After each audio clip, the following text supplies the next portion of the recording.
You are listening to the People Centric Podcast, where we talk through the toughest challenges that people face at work and give practical advice to fixing those challenges. Thanks for joining our movement to create workplaces that are happier, healthier, aligned, and empowered by putting people at the center of all that we do.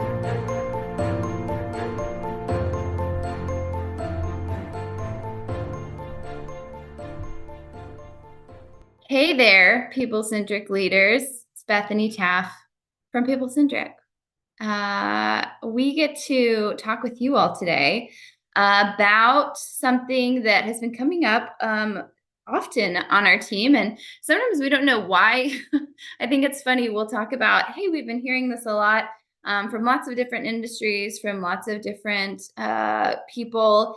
And I don't know why. I don't know that it's necessarily something that's being like talked about in the, on the internet. But it seems like it's coming up a lot. And so today that topic is specifically how do we know when to hire based on our organization's capacity or our team's capacity? How do we know what our capacity even is other than just by feeling it feels really busy right now? And so there's probably a cleaner title for this that we'll figure out. But that's basically the topic is how do we figure that out? So we've had people come to us and say, yeah, our team feels like we're on fire. It feels like everything's on fire right now. And we're struggling as a team to maybe get things done in a timely manner or to communicate well with each other. And so it feels like maybe we're missing somebody or some people on the team, but like we don't have a true way to measure our capacity to be able to say, here's when we should pull the trigger and hire. And so I'd love to hear from our team about that in a minute, but who is on this podcast with us? I'm so glad you asked. Diana Royalty is the first person that I'm gonna say hello to. So hey, Diana. Hi. How are you today? I'm doing great. I feel like our team is the team that's recording today. I feel like we just have a little bit of like I don't know how like our energy is a little weird today. We It's spent a Friday. 30 minutes not talking about the podcast before the podcast recording. So like very not related to the podcast. Yeah. And it's a Friday. It's Friday afternoon. We're just sort of, we're recording this on a Friday afternoon and we're all just like ready for a break, I think. Our energy is weird. There's a lot happening in the world. Yeah. Getting a little spicy. Spicy is a good word for it. That's a good word for it. Mm-hmm. Yeah. It's good. Like sleepy spice. I would like that to be my new nickname. Like I'm tired, but I'm also very sassy about things. Yeah. Stephanie Anderson has entered the chat. Yes. Hello, everyone. So you guys are getting a great group today. So I don't know, have you guys been hearing this kind of theme come up as well with clients and with just people that we know? Yeah, I mean, I think the other day, Stephanie and I were on a call, and it wasn't necessarily the leaders asking when they should hire, but it was sort of the leaders being like, my people keep saying that they are too busy, and and look at their desk, it's a mess. And like, is it time management? Do we have the right tools? Do we have the right systems? I don't know, but they're all saying they're very busy and we're missing deadlines, and I'm frustrated by that. So I think, and I think we've all heard individuals say that thing, like, I am missing deadlines. I am very busy. I have too much on my plate. But it's sort of that balance of like, do you have too much on your plate?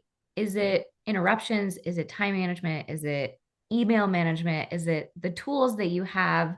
Or is it really just that like you are overloaded and you have too much work on your plate? Right.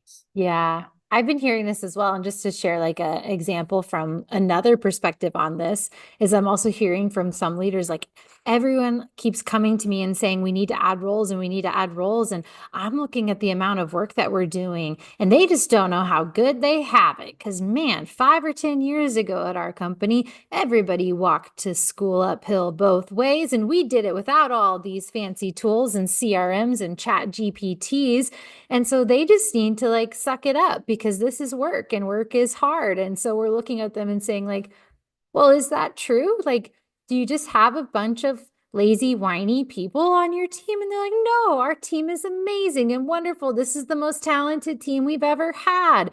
But we're not accomplishing as much as we used to. And everybody's telling me that they're maxed out and they can't make any more decisions today. And we just have too much work on our plates. And so I think that's the other thing we're hearing is like companies are investing a lot in tools and trying to become more efficient. And sometimes like it's not really leading to the team being more efficient, or they're seeing quality decreases when they're implementing new tools. Yeah, my biggest flex lately is that I got a master's degree without AI.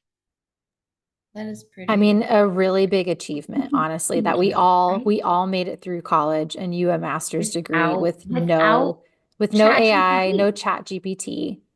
Yeah. I feel like we're a different breed now. We will be. We will be, I think, for sure. Yeah, if we're not, we're about to be with the newest generations entering the workforce. Right? Which I don't know if it's bad or I don't know. Work I don't know smarter, either. not But we harder. did it. It's a Anyway, flex. It's a flex. it is Anyway. a little flex, yeah. So no, I think these are all, yeah, these are all good examples. Obviously, it is a relevant conversation, and then it's helping people say like, yeah, what do we, how do we look at the right things? And so, yeah, you guys mentioned other areas where it's like, okay, well, is it like a process issue? Is it really like maybe our processes are not good and that's why we're having problems? Or what was some of the other ones you guys mentioned? There was like other I think it's Ugh. communication tools and it's communication. Okay. yeah, like your task management and your communication management and yeah, it's all the systems that interlink together and how those work together. And I do Yeah. think that there are moments where it's like, oh, I've picked up, I've worked here 3 years. I've picked up different roles and jobs and people have forgotten that I picked those up and they're still getting done. I think that Yeah. happens. But I think when somebody comes to me and says either I'm overloaded or I think my people are overloaded or my people are saying they're overloaded, I love the exercise of, okay, manager, you write down what you think your people are doing. And then people, you write down what you're actually doing. And when we put those two things together, I have never once, not one time, ever seen them be similar. Never, not one time ever.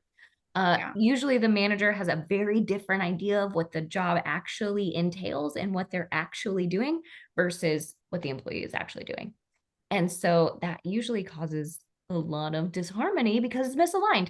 So I generally like to start with that exercise when I hear that these things are happening within an organization or a department. Yeah. Yeah. I think that is a good activity. What were you gonna add, Stephanie?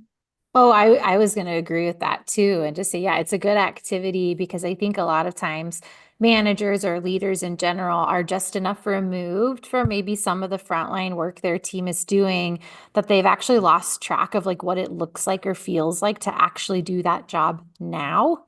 And like a lot of times managers were promoted from those roles. So it's not like they don't know what that job is at all. They're not clueless. They do care, but it's been long enough or enough things have changed that we don't actually have a good read on what it's like to do that job. Another question that we'll ask often when we hear like, oh, the team is overloaded, is like, okay, well, what would be considered like a normal workload for this position? And like, is that person above and beyond it? Because a lot of times what we'll hear from employees is like, well, I'm working so many extra hours, I'm doing all of this. And that's where, to your point, Dan, I think it's really helpful to see that list. Like, what are you working on? What is taking up your time? And like, do I, as a manager, need to intervene or get you more support? Or do we have a broken process or tool? But I also think a lot of times leaders struggle to answer the question of like, what's normal and what is a normal workload? So, like, is what's happening right now really like exceptional? And maybe there was this giant wave of work that came in that was unexpected or surprising, but like that's not our typical, or is it really just that it's kept ramping up? And a lot of times people will answer that, but they start talking about specific people and just like individual capacities. And that's not quite the same thing. And so I wondered maybe if like we could talk about that because I think people stumble over that a little bit, the difference between like kind of when you as a leader look at a job of like how you determine like workload and capacity for that position versus here's what this person's maybe individual capacity is. And that's where it feels like you do have to create the baseline versus looking at the person a little bit too. To me, my perspective is that it seems like you have to create the baseline for maybe a department first to understand. And then when we see that maybe an individual is not working within that capacity, there's issues there, then you can be able to focus in more and say, like, okay, what are you doing that I can see is different than the person over here? So I think that's valuable, but I think we could talk about all after you add your thoughts, Diana, but I'd love to be able to dive more into like, how do you start to calculate that for your department specifically? Yeah, I was thinking of a time where a design department was struggling with like different times to get artwork done, right? And each designer had like very different times of getting artwork done. And so they just like tracked each designer and said, how long does it take you to do this type of work, right? It's like, how long does it take you to create a logo? How long does it take you to create a brand guide, right? And it was just like different types of work. And they measured the times. And then they all came back together and they were shocked to see that some of the designers were crazy fast and crazy effective. And some of the designers were like really slow, but still effective. And so they were like, the slower designers were like, wait a minute, how do you do that? Like, I don't think anyone's ever showed me. I've never seen you work. Like, how do you do that? Because I do value your work. You are a great artist, but how are you so crazy fast at it? And so then they got to have the conversation of like, oh, this is not hard. This is how I do it, and change the patterns of how they work. And I think sometimes just showing the information to somebody will help them see that they are just not on the same level. Um, I had the same thing happen in a hospital where there was a group of technicians, and this one technician was very, very, very, very, very slow at something. And they just showed the data, like all of your colleagues do it in this amount of time, and you're doing it in this amount of time. And then that person was like, what? Really? Like, I'm going to go have some of my other people show me what they're doing. I'm doing something horribly wrong. And then it was corrected in like 5 weeks. I mean, it just like fixed itself. So sometimes I think just showing some of the data and saying you're falling behind where others are will help people see like, oh, I'm just not doing something right.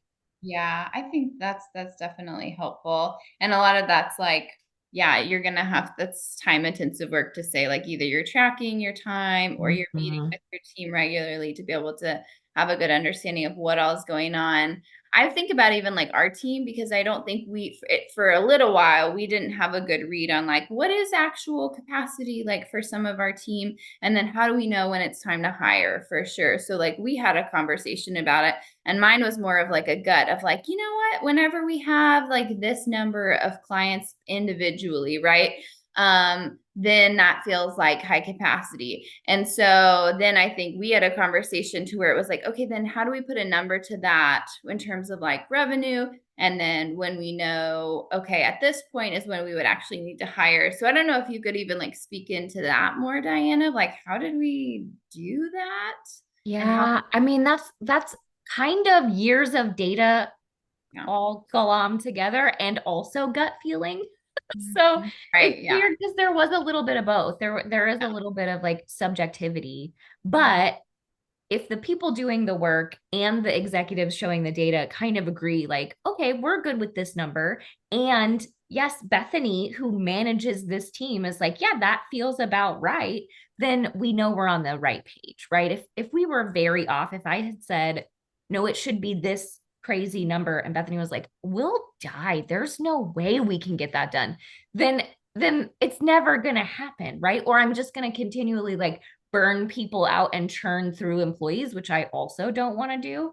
So it was a little bit of like, here's the financial side and here's the practical applicable doing the work side. Yes. And I think that's like the key part of it, that it's like, okay, for, leaders, I think if you're trying to get a good understanding of those requests from people and your, frontline staff or your managers are even coming to you and saying like, hey, it feels like we're drowning, we need to hire somebody else. Then I think like the lesson to what you just said, Diana, is like, don't go into your like executive office and say like, okay, well, we're going to set this goal of like what your team's capacity is or what your goal is. And then say, well, if you're not meeting that, then like, we're not going to hire somebody. I think it has to be really hand in hand to say, okay, what do you see as high capacity, or what do you think is realistic? What's the experience showed you week to week? And then let's also go in with like the other side of it and pull in sort of some numbers and some realistic just numbers and goal setting that we can add to that. But I think what I've seen sometimes is that it's like, okay, then the leaders looking at it and being like, it doesn't make any sense. They should be fine. They should be totally fine based on what I see on the spreadsheet. And meanwhile, people are like, the spreadsheet is not, it doesn't mean, it says you're not here. You don't feel the spreadsheet the way that I do. And so marrying those. So I think that that's just a good piece of advice, is like, they kind of has to be both. Yeah. Yeah. You said exactly what I was thinking, Bethany, of like, don't do this in isolation as a leader. And I think that is the trick of this. Like, because the hard truth is there is no magic formula for calculating capacity. And data is powerful. And Diana, what you were saying of like, we did use data to make this decision on our team, and you probably have data you can track to help know, like, yeah, how much work were we doing when it felt like this versus when it felt like this? But understanding that, like, yeah, data is not the whole story, and that leaders who we've seen do this successfully don't do it in isolation, and they bring their team in, and you can be the mirror for the data of like, hey, like I found these like kind of like couple interesting data points, and can we look at like what projects was the team working on when we were doing this, or how many people were on the team in that moment? Do you remember what it felt like to be in that space? And then like, let's talk about where we are today and how does it feel and what is it looking like? And I think that's really that is the secret sauce, I guess, to this, or the magic trick, is that you don't do it alone. Don't sit in your office and just crunch numbers and do data and then come to your team and say, great news. You all are at 80% capacity, which is high, but so we're not going to hire anyone until you all are at 100% capacity. Because I think the other thing is like, when people do that, I think we all kind of chuckled when I said it, because like that feels so crummy. Like if your team is already coming to you saying like, we feel overwhelmed, or we feel overworked, or I'm putting in extra hours to get these things done. And then you're telling me, well, you're not at 100% capacity. So like, when you're at 100%, come back, and just realizing that's also not how people work. That's how machines work. And those type of data calculations were created to measure machines, not human beings. So that would just be my caution of like, I'm sure you could go on the worldwide internet right now and find some formulas and things. It's not to say that those are wholly unhelpful, but just remembering those don't take into account that human element of your team. Yeah, that's good. Yeah. And I think if you're an employee feeling this and saying like, I'm overworked and I'm tired, I would, and I know that you've probably gone to your manager and been like, I am tired and I'm doing too much work. I think it would be a good time to evaluate, what are you working on versus what should you be working on? Yeah. And asking your manager to help you prioritize some of those things, or be able to delegate some of those things or remove those from your plate. And also evaluate the tools and resources you have, and are you using those the most effectively that you can? Yeah. And like, I mean, to add on to that, to think about like, are there are there like made up rules that you have placed on yourself with how you're doing your job? I think that happens a lot too, where it's like we feel like trapped as maybe a frontline employee who is like, this is the situation I'm in and I don't have any power. And I think it's like, yeah, there might be some strict guardrails around it, but like what has actually been told to you and what has not? And like start kind of asking those questions of yourself. And then the other thing, and this is for both like frontline manager, top level leaders, like also I think, because I think you kind of mentioned it, Stephanie, too, is like try to like pull yourself out of like the moment that you're in right now too, and look bigger picture and say, is this just a moment in time? Is this just a season of like really busy that I'm kind of getting lost in and frustrated by? Or is this like not typical? And can I recognize, I guess this is to the data, can I recognize any patterns throughout the year that we can kind of start to predict and we can talk about within our season, within our specific industry, that it picks up here, but then we know that it tends to drop off, later in the year? Or does it just keep picking up and we truly do need to add more people to the team? And so that's just another area that I look at. Yeah, that's good. I think, yeah, sometimes we do get lost in the emotion of the moment and like how overwhelming it feels or how busy we feel or how little downtime we have during the day. And we start making decisions based on that for like our future selves and sometimes even changing things that really don't need to be changed in the business or the company, because it's like, well, that's like would make it feel good. And it gives you this sense of control when you change something in that moment. But yeah, I liked how you said that, Bethany, of like, think a little bigger picture from this moment. Understand, like, are there some patterns or trends developing, or is it really been this just like very steady incline in the amount of work? Because what we would also hope is if there's a very steady incline in the amount of work, you should also see that reflected in your revenue if your organization is healthy. And so that might then be like, yeah, maybe we do need to hire because now we consistently have more work. We can see the trajectory of that already happening, and we can see the revenue coming alongside it. That would give us the budget to do those things. So yeah, I think it's just like figuring out like what decisions do you actually need to make right now, and like don't overdo it either. Like don't go change everything in every tool or every system because it feels uncomfortable right now. Yeah, that's good advice. Okay. Well, what are we not talking about here? Have we missed any specific topic within this? I think for employees, I want to say that I know it's super hard to look around and be like, why aren't we just hiring? Like, I just need more help.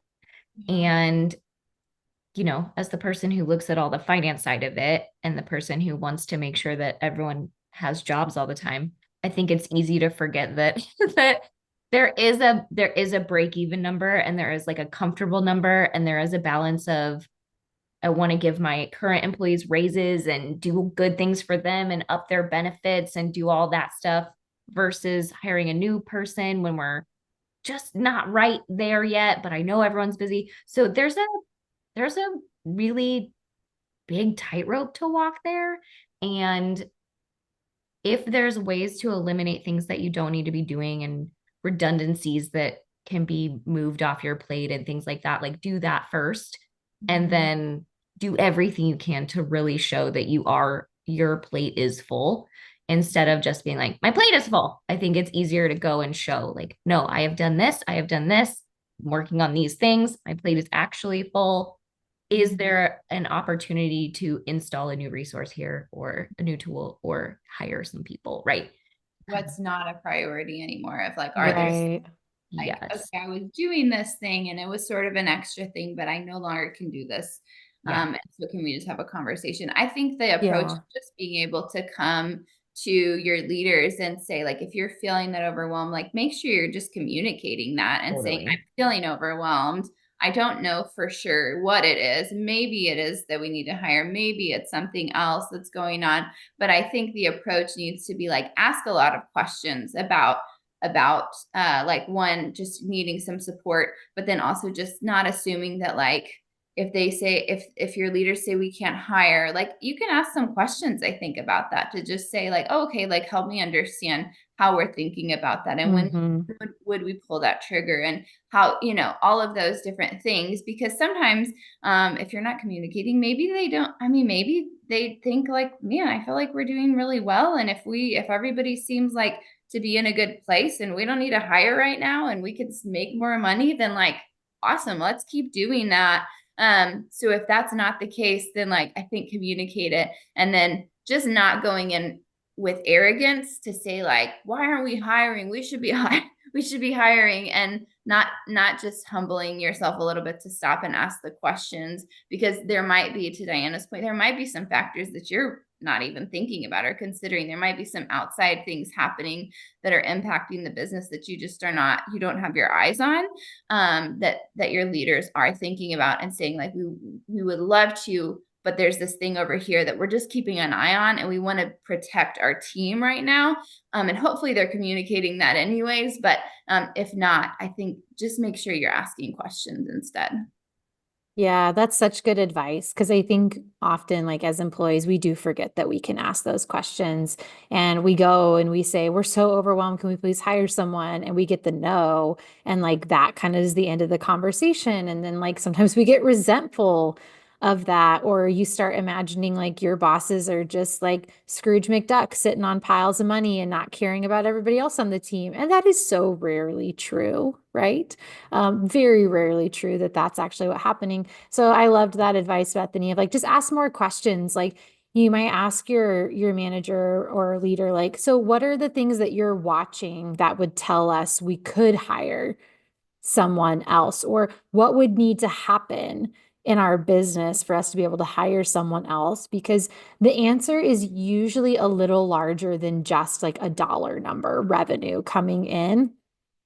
But if the answer that you get is like, simply put, like it's a cash flow issue, then you could ask more questions, be like, okay, well, like when was the last time like maybe our team did an expense review? Could we look at and see if there's areas that maybe we could cut back on now? Or maybe think about the other requests you've put in lately of like, well, we asked for this, so we asked for this, so we asked for that. Would you be willing to wait to get some of those things if that meant you could hire someone? Like a lot of times there are things that we could change or move around, but it's being open to that, which means you're going to probably need to be open to some feedback too, of like understanding how maybe your team or your role is running, and are there opportunities to make it more financially efficient for the company? Not that controlling expenses is the answer for everything, but it can help a lot if we are really tight in different months, to help us get to a good place faster. And maybe then maybe next year everybody gets new computers or whatever. Like, would you be willing to wait a little longer for that if that meant it could get help? But you don't know the answers to those questions until you ask. You don't know if the decisions that you're making are helpful to the company until you ask. So yeah, I loved that advice. I think just like ask more questions if you get the answer like, no, we can't hire right now because of money. Like what would it take for us to get there? What are Yeah. the options? What are our Yeah. options? And then my advice for managers is, if your team is coming to you telling you that they're overloaded, listen to them. Yeah. Listen to them and figure it out.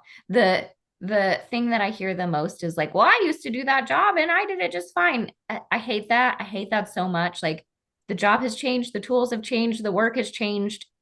I know you used to do the job, but it is different. It's different from pandemic. It's different from tools. It's, like everything has changed in the workforce. And so if your employees are saying they're overworked, listen to them and try to figure it out with them. Yeah. And even if that is true and you did have to do the work in that way, like, did True. you love it? Good Was it the point. best? Or Good are you point. saying like, I just struggled through it and it made me stronger, which may be true, but Well, like, yeah. did you love it? Yeah, Why like, do make you want others your team suffer? to suffer? Yeah, do Yeah. you want your team to suffer? Or like I'll hear people say, well, I guess then I just have more capacity than other people, or I'm just better at this. And I'm like, and you feel good that no one on your team can do these jobs well, and that's like a proud thing for you that you've made these jobs so challenging. You're the only one that can do them. So you're gonna just do everything because no one else is as smart as you.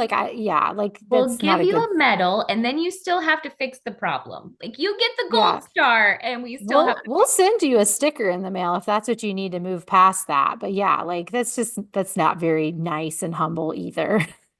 See, ladies and gentlemen, spicy. It's a spice. spicy afternoon. Spice. It finally You happened. just Yeah. saw just a little snippet of it.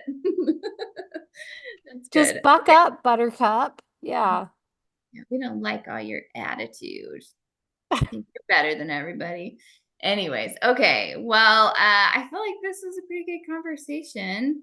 I hope it's helpful. Like we said, since this has been coming up, surely somebody who is listening is like, oh my gosh, yes, I am so glad they talked about this because we have been trying to figure this out at work and I don't know the answer. What's the right direction to take? So if you are kind of in the middle of this and you want to ask us some questions about it, please reach out to us. Diana keeps our contact info at the end of this every episode. So please reach out to us or go to our website, peoplecentric.com. You can fill out a contact form, I think is how it's set up there. Yeah. Yep. So we would love to hear from you all and are happy to help talk through these kinds of things with you if you're trying to work through it. All right. I hope you have a great week and we'll see you next time. Thank you for listening to the People Centric Podcast. We are so grateful for you joining us every week. If you like this content, please like and subscribe. Also, feel free to share on your social media with everyone that you know. It really does help us. If you would like to contact us, I have put our information in the show notes. Please reach out anytime. We love hearing from you. We will be back next week with a new topic. Until then, be well and lead well.